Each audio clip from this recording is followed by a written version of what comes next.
आणि तिसरी गोष्ट, न्यायाधीशांच्या मनात सतत विचार चालू असतो.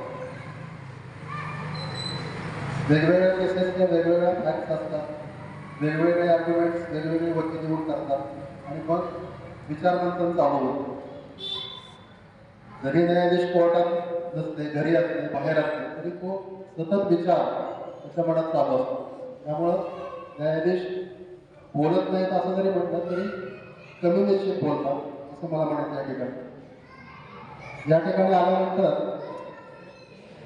मला या गावचे सरपंच भेटल्याने त्यांनी सांगितले की इथली जी ग्रामपंचायत आहे ही निवडणूक ही बिनविरोधी झालेली आहे. तर खरोखरच निवेदाने विसरून ज्यावेळेस लोक एकत्र येतात आणि अशा प्रकारचे निर्णय होतात ते कौतुकास्पद आहे.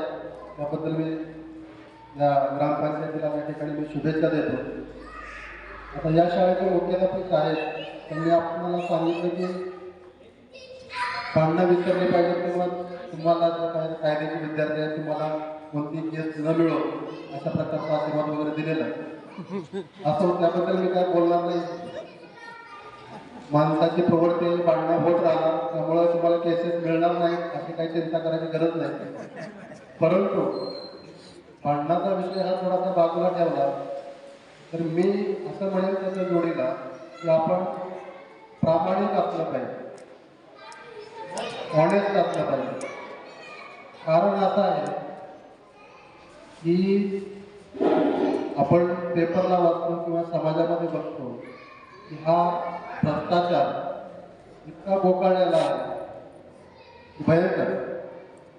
तर ज्यावेळेस आपल्याला कोणतंही काम मिळेल, आता तुम्ही आहे विद्यार्थी आहात, तुम्ही वकील बना, न्यायाधीश बना, सरकारी वकील बना किंवा आणखी कुठली पोस्ट तुम्हाला मिळेल, प्रामाणिक राहा. या प्रामाणिकतेवरती मी एक बोधकथा सांगतो आणि मी थांबणार आहे. बोधकथा अशी आहे, एक ग्रामीण भागामध्ये एक बाई होत्या, परिस्थिती अतिशय गरिबीची होती त्यांची आणि मुलगा त्यांचा शिक्षण घेत होता. झालं असं की परिस्थिती गरिबीची असल्यामुळं मुलाला फी भरायला पैसे नव्हते आणि मग त्याचं वर्ष वाया जाईल का काय अशी परिस्थिती निर्माण झाली. मुलगा खिन्न होऊन बसला. आईला म्हटलं पैसे नाही त्यामुळे माझं वर्ष वाया जातं. मुलाच्या आई त्याला अशी म्हटली, अरे म्हटले अशी नाही होणार आहे, माणसाने मदत नाही केली तरी परमेश्वर नक्की मदत करेल. मुलगा म्हटलं मी कोण मदत करणार, कोणता परमेश्वर मदत करणार. त्या ज्या बाई होत्या त्यांची पंढरपूरच्या विठ्ठलावर अतिशय भक्ती होती. त्या म्हटलं की कोणी नाही मदत केली तर माझा पांडुरंग नक्की मदत करेल. तो म्हटलं कसं काय मदत करायचं. काही म्हटलं की मी त्याला पत्र पाठवलं.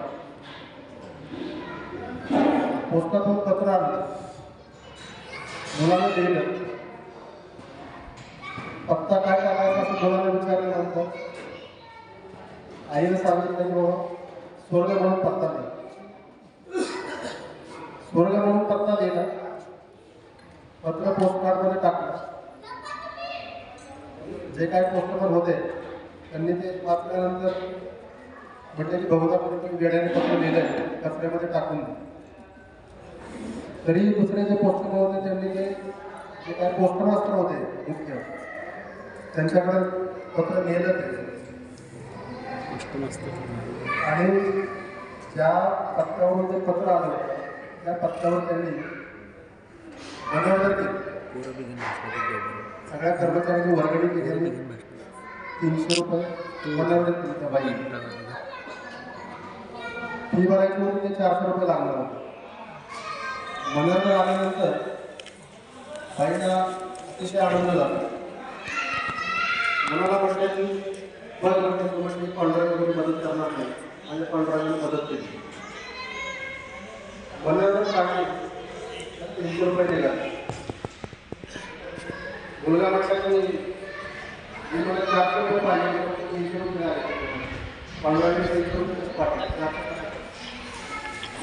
काय म्हणतात हे 100 रुपये वरचे पोस्टातल्या कर्मचाऱ्याने खाल्ले असते.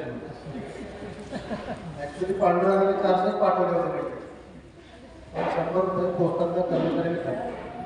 सांगायचं तात्पर्य काय की प्रामाणिकपणा जो आहे हा कमी होत नाही.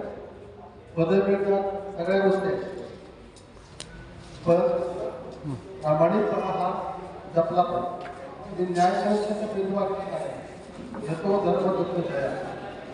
धर्म म्हणजे धर्म या कर्म आहे. आपण चांगलं कर्म करा, यश हे निश्चित आहे.